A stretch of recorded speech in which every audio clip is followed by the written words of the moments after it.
സഞ്ചരിക്കുകയായിരുന്ന ചരക്ക് കപ്പലിന് നേരെ ആക്രമണം. തിരിച്ചറിയാത്ത വസ്തു അന്ന് പതിച്ചാണ് കപ്പലിന് കേടുപാടുകൾ സംഭവിച്ചതെന്ന് UK സമുദ്ര വ്യാപാര പ്രവർത്തന വിഭാഗം അറിയിച്ചു. ഒമാനിലെ ലിമയ്ക്ക് വടക്കുകിഴക്കായി ഏകദേശം 11 നോട്ടിക്കൽ മൈൽ അകലെ വെച്ചാണ് സംഭവം നടന്നത്. ആക്രമണത്തിൽ കപ്പലിന്റെ എൻജിൻ റൂമിന് സാരമായ കേടുപാടുകൾ സംഭവിക്കുകയും തുടർന്ന് കപ്പലിന്റെ നിയന്ത്രണം നഷ്ടപ്പെടുകയും ചെയ്തു. എന്നാൽ സംഭവത്തിൽ ആർക്കും പരിക്കേറ്റിട്ടില്ലെന്നും പരിസ്ഥിതി മലിനീകരണമൊന്നും റിപ്പോർട്ട് ചെയ്തിട്ടില്ലെന്നും UK MTO വ്യക്തമാക്കി.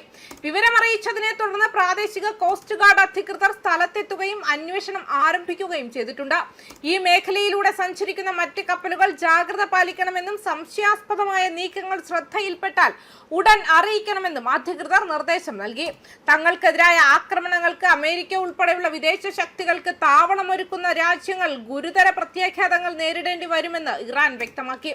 ബൾഗേറിയയിലെ ബെസ്മർ എയർബേസിൽ താൽക്കാലികമായി US സൈനിക വിമാനങ്ങൾ വിന്യസിക്കാൻ അനുമതി നൽകിയ നടപടി പുനഃപരിശോധിക്കണമെന്ന് ഇറാൻ വിദേശകാര്യമന്ത്രി അബ്ബാസ് അരാക്ചി ആവശ്യപ്പെട്ടു. ബൾഗേറിയൻ സൈപ്രസ് വിദേശകാര്യമന്ത്രിയുമായി നടത്തിയ ഫോൺ സംഭാഷണങ്ങളിലാണ് ഇറാൻ തങ്ങളുടെ ശക്തമായ എതിർപ്പും പ്രതിഷേധവും അറിയിച്ചത്.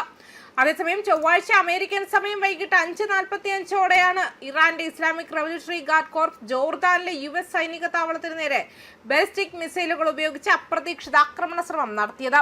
മിസൈലുകൾ ലക്ഷ്യസ്ഥാനത്ത് പതിക്കുന്നതിന് തൊട്ടു മുൻപ് തന്നെ US സൈന്യം അവ പൂർണ്ണമായും തകർത്തു. ആളപായമോ നാശനഷ്ടങ്ങളോ റിപ്പോർട്ട് ചെയ്തിട്ടില്ലെന്ന് US സെൻട്രൽ കമാൻഡ് അറിയിച്ചു. റിയൽ ടൈമിൽ മിസൈലുകളുടെ കോഓർഡിനേറ്റുകൾ കൃത്യമായി പരിശോധിച്ച് ലക്ഷ്യത്തിലെത്തും മുൻപേ തകർത്തതായും ട്രംപ് വ്യക്തമാക്കി. ഇറാനെ സാമ്പത്തികമായി കൂടുതൽ ഒറ്റപ്പെടുത്തുന്നതിനായി കരമാർഗം ഉപരോധം ഏർപ്പെടുത്താൻ അമേരിക്കയും ഇസ്രായേലും ആലോചിക്കുന്നതായി റിപ്പോർട്ടുണ്ട്. ഹോർമുസ് കടലിടുക്കിലെ നാവിക ഉപരോധം അതിന്റെ പരിധിയിലെത്തിയെന്നാണ് US പ്രസിഡന്റ് ഡൊണാൾഡ് ട്രംപിന്റെ വിലയിരുത്തൽ. വാഷിംഗ്ടണിൽ നടന്ന കൂടിക്കാഴ്ചയിൽ ട്രംപും നെതന്യാഹുവും ഈ കര ഉപരോധ പദ്ധതിയെക്കുറിച്ചും മറ്റ് ചില സൈനികേതര മാർഗങ്ങളെക്കുറിച്ചും ചർച്ച ചെയ്തതായി ദി ടെലിഗ്രാഫ് റിപ്പോർട്ട് ചെയ്തു.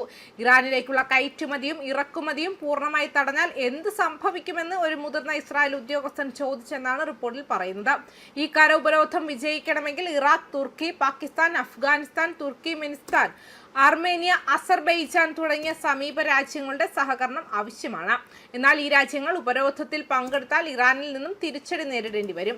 ഇറാനിലേക്കും തിരിച്ചുമുള്ള ചരക്ക് നീക്കം നിയന്ത്രിക്കാൻ ഈ രാജ്യങ്ങളെ കൊണ്ട് സമ്മതിപ്പിക്കാൻ അമേരിക്കയ്ക്കും ഇസ്രായേലിനും കഴിയുമോ എന്നതാണ് ഉയർന്ന ചോദ്യം. ഈ പദ്ധതി പ്രായോഗികമാക്കാൻ ബുദ്ധിമുട്ടാണെങ്കിലും ഇറാനെ സാമ്പത്തികമായി തളർത്താൻ കര ഉപരോധം ഫലപ്രദമാണെന്ന് വിരമിച്ച US ജനറൽ ഷോൺ മക്ഫാർലാൻ അഭിപ്രായപ്പെട്ടു. ഇറാനെതിരെയുള്ള സൈനിക നടപടികളെ ന്യായീകരിച്ച ഇസ്രായേൽ ഇറാനെതിരായ ആക്രമണങ്ങൾ അനിവാര്യമായ പ്രതിരോധമായിരുന്നുവെന്നും അവകാശപ്പെട്ടു. ഭീകരവാദത്തിന്റെ വേരറുക്കുകയാണ് തങ്ങൾ ചെയ്തതെന്നും എന്നാൽ ഇറാനിൽ നിന്നുള്ള ഭീഷണികൾ പൂർണ്ണമായി അവസാനിച്ചിട്ടില്ലെന്നും മുതിർന്ന ഇസ്രായേൽ ഉദ്യോഗസ്ഥനെ ഉദ്ധരിച്ച് ദി ടെലിഗ്രാഫ് റിപ്പോർട്ട് ചെയ്തിട്ടുമുണ്ട്. News desk Karma news.